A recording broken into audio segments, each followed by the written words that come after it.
left side, third row. Shemar, Tyler Shaw with KBTX and College Station. There's been a lot of talk today about, Mike Elko's first year kind of bringing accountability within the program. And what would you attribute to kind of your guys' mentality of holding each other accountable and kind of, putting your heads down, going to work, that kind of mentality?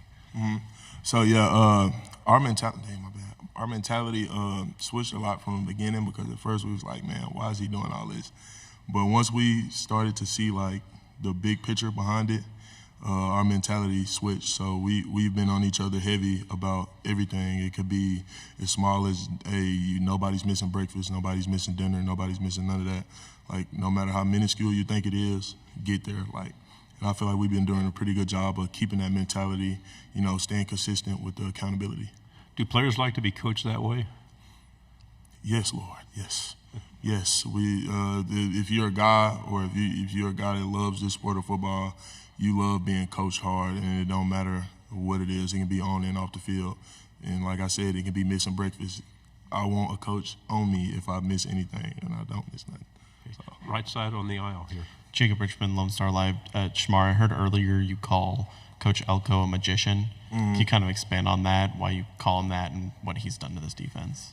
I mean, just how smart he is, and just the plays and stuff like that he's able to draw up to create certain one-on-ones, and to get really one-on-ones across the board off just sending one or two extra guys, or maybe not even sending them, like a twist into a one-on-one, something like that. Like, just his ability, like his defensive-minded ability, like to set stuff up. Left side, fourth row. Shemar, Luke White with the Battalion. You talk about getting accustomed to the new coaching staff. What is it like meshing with the new transfers on the team? Because, of course, there's a lot of them. And so how has it been getting accustomed to them and, getting them part of the team? I feel like the transition was pretty easy, because all of them came in. Everybody was pretty much cool. Nobody came in, like, hostile and nothing like that. And everybody was talkative. Like, it wasn't nothing that, like, Nick and everybody, Cassius, all of them, like, it wasn't nothing to bring them in and treat them like family from day one.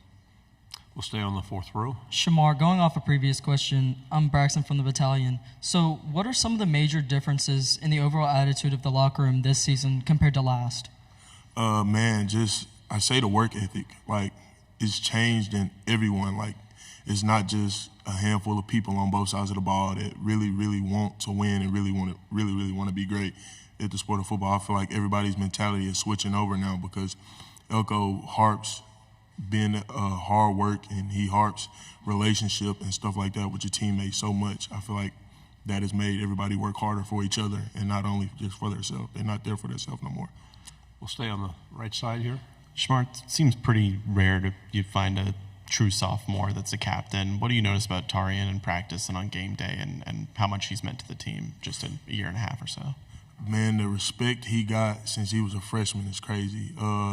Just the way he approaches the game, like he loves the sport of football. He watches film. He's always in his playbook. He attacks workouts like it's the Super Bowl. Like, just having a guy like that at that young of an age is crazy. And he gained the respect of everybody quickly from that. Left side, back row. Dan Peck, ESPN 106.7 in Auburn. One of your former teammates transferred to Auburn, Isaiah Rakes. Just what kind of player is Auburn getting on the defensive line with Rakes? Can you repeat that question? I'm sorry. Isaiah Rakes, teammate of yours, transferred to Auburn. Uh-huh. What kind of player is Auburn getting in your former teammate, Isaiah Rakes?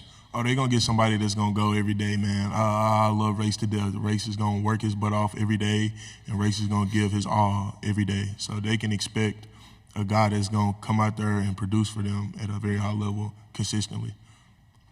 Back row, left side. Ben Peck, NBC College Station, no relation. Your defensive line, obviously a very deep, talented unit.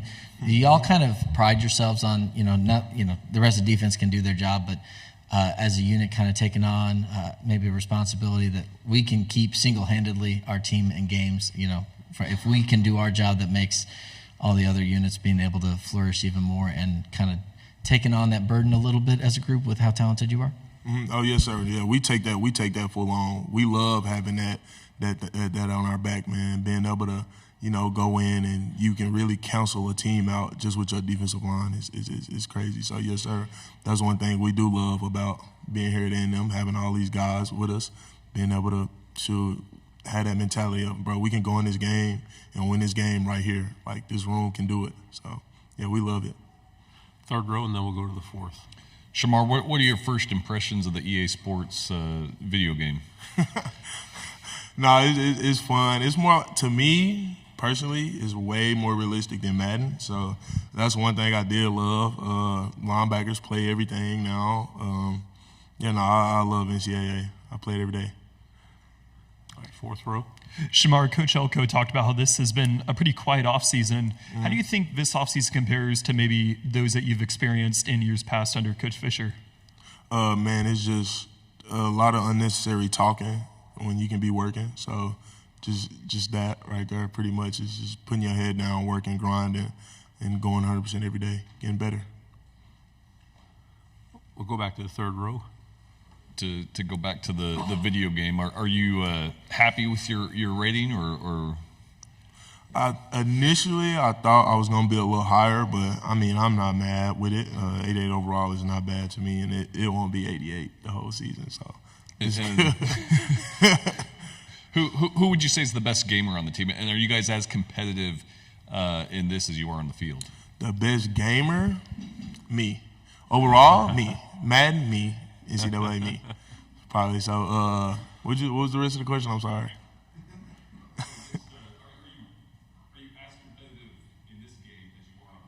Oh yeah. I feel like that's my problem actually. I might be a little too competitive on the game.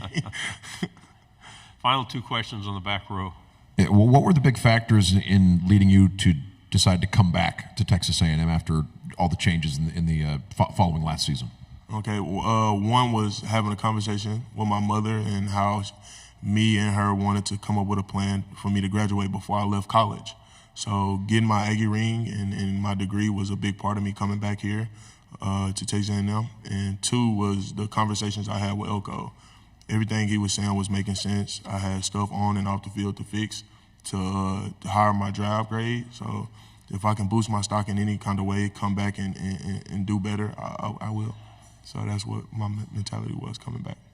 Final question.